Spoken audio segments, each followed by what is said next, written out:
खुशियों से भरता हूँ इतना तो है खुद पे यकीन। उड़ता हुआ तारा हूँ, तब्दीली का नारा हूँ, बुझती हुई बस्ती में नींदों का सहारा हूँ। हिम्मत है तो आए कोई मुझको समझे। रोक सको तो रोक लो,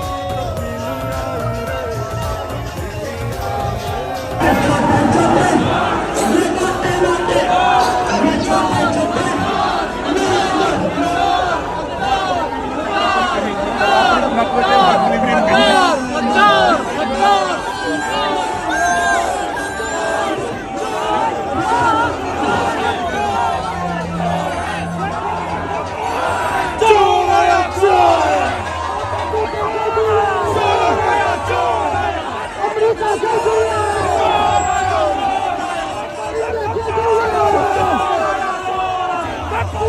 go!